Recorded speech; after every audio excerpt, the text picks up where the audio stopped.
What's going on, guys? JP back at you once again, bringing you guys another review. So today's review is of the brand new 3-disc limited edition, courtesy of Blue Underground, The New York Ripper, Lucio Fulci, 1982 film. We have the awesome lenticular slipcover here that Blue Underground has been providing on their past couple releases like Maniac as well as Zombie. I feel like there was another one before that.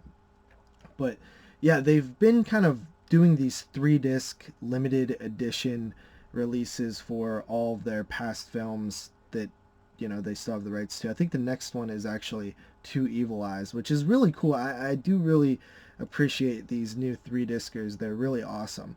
And The New York Ripper is, not the exception to that. It is awesome as well. The New York Ripper is a film that I've seen one time a couple of years ago. Watched it for the Italian horror month that me and the 22 Shots crew do. We did Lucio Fulci that year, and The New York Ripper was one of the films we watched. I liked it. I didn't love it. I thought it was, decent. Watching it this time, much like the Zombie release, kind of gave me a new appreciation for this film, and it is a pretty good slasher giallo hybrid mix. It basically follows this detective who is trying to figure out who is murdering people in New York. And the New York setting is a pretty cool setting. There's different characters that you follow. Like there's this woman who's like a nymphomaniac, and she's, pleasuring herself in a adult theater. And there's this her husband who is aware of this sort of thing, and it's kind of their thing that they do together. I guess he kind of gets off on it himself.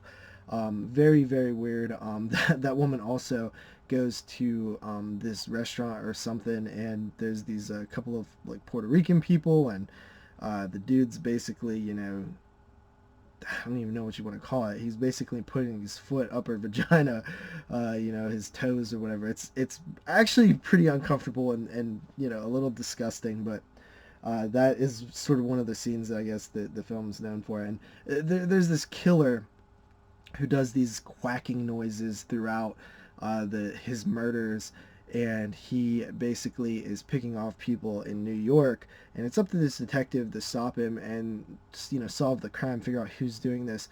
And the killer is taunting the police, which is pretty cool. Great kills in this one. There's a nice, I mean, even the gore effects are awesome. Like there's this scene where this razor blade like slices through a nipple that looks really good. Slices through an eye, which looks really, really, it does hold up. Fulci and his eye horror, always good, and that particular moment really holds up. But yeah, there's a kill on a ferry. Just overall, very watchable movie. I feel like I enjoyed it a lot more this time. I appreciated the narrative a little bit more. Sometimes Fulci's narratives get a little bit out there. You think of the Gates of Hell trilogy and a couple of his other films, and it's kind of, some of them are harder to follow than others. This one's very straightforward, and honestly, it's probably one of his better films in a, objective point of view. And I would say that I kind of undervalued it, especially when we did our top 10 of 1982, maybe a year ago. I didn't even rewatch this one for my top 10 list because I had a feeling that it just had no chance of really cracking the top 10. But, I might reconsider that now. I actually really, really dug The New York Ripper this time, and that seems to be the case with a lot of Italian films. I watch them the first time and I'm like, I don't see what the big deal was. It's good, but nothing overly spectacular. But I don't know, maybe it's seeing it cleaned up in these nice pristine Blue Underground versions, or it's just that you sort of appreciate a little bit different aspects of the films as you watch them again.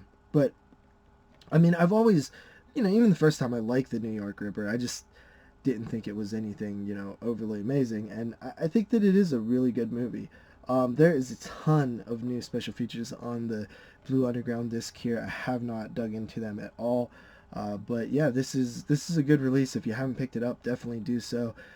These things are pretty sick, and I wish Blue Underground would, maybe announce a couple of new titles that they haven't released before, because a lot of what they're doing right now is, you know, re-releases in new, like, deluxe limited editions.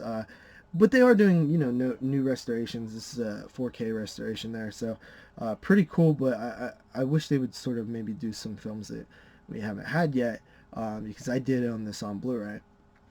But it's a good upgrade, so check it out if you haven't. And with that said, see you guys next time with another review. Hope you guys enjoyed. Peace out.